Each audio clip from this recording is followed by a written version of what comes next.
Hello, my dear students. I hope you are all doing good. Welcome to your history class. We are doing chapter 4, India in the 18th century. This is video 2. Empire of Aurangzeb, that is India in CE 1707. Dear students, in the map Aurangzeb's empire is shown. Aurangzeb is called the last great Mughal emperor. Please pay attention that he is the last great Mughal emperor, not the last Mughal emperor. There is a difference between the two terms. Last great emperor and last Mughal emperor. These two are the different things. So during the reign of Aurangzeb, the Mughal empire was at its peak, means if we consider the area, the extent to which it was spread, that was the highest during Aurangzeb's empire. Decline of the Mughal empire. Aurangzeb was the last great ruler of Mughals. He died in 1707. His death was a natural death. After his death, there was no single unified empire. There were small regional kingdoms now. So what were the causes which were responsible for the decline of the Mughal empire? We will discuss those causes in this video. So first let's list them. Number 1, weak successors. Number 2, rivalry among the nobles. Number 3, crisis in Jagirdari and Mansabdari system. Number 4, invasions of Nadir Shah and Ahmad Shah Abdali. Number 5 is wars of succession. Number 6, Aurangzeb's policies. And number 7, weak military administration. Dear students, we will discuss these causes one by one in detail. In today's video, we will discuss only 2 points. First is weak successors and second is Aurangzeb's policies. So let's start. Weak successors of Aurangzeb. Aurangzeb imprisoned his father, killed all rivals and even one sibling in order to acquire the throne. So what does it mean? Aurangzeb imprisoned his father means that Aurangzeb put his father in jail. He killed all rivals, the persons who wanted to become the next ruler. He killed them, and he even killed his one sibling, that is Dara Shikoh, in order to acquire the throne. He wanted to become the king, that's why he did this. His actions while in power left the Mughal empire especially vulnerable after his death. So as he was the powerful ruler, but the next rulers were not powerful, so after his death it was obvious that the weak rulers will be not able to handle such a vast empire.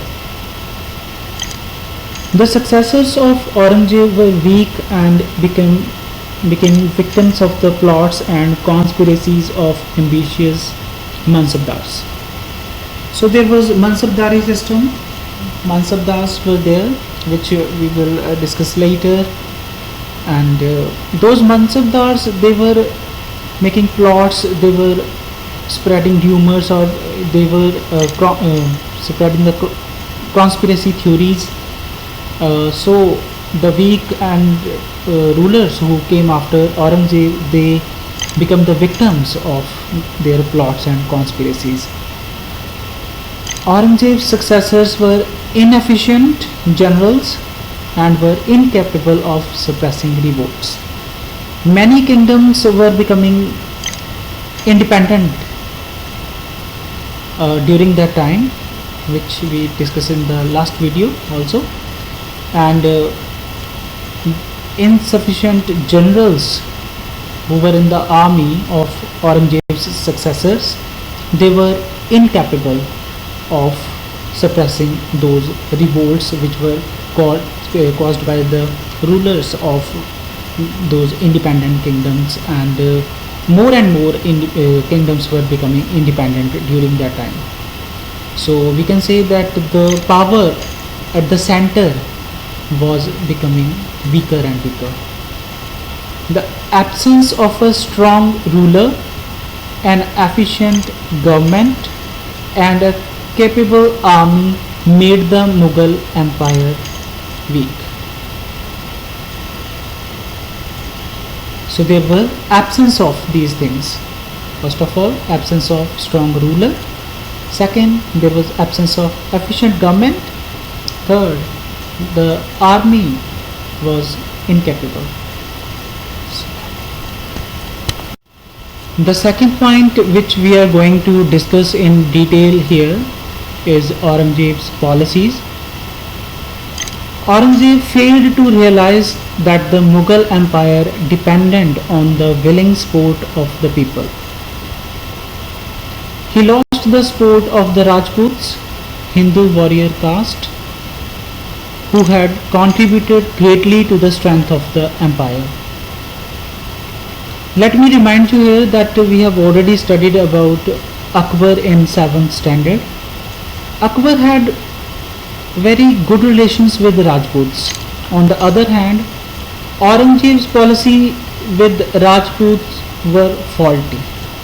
His policies were not good with them. So he lost support of those Rajput warriors.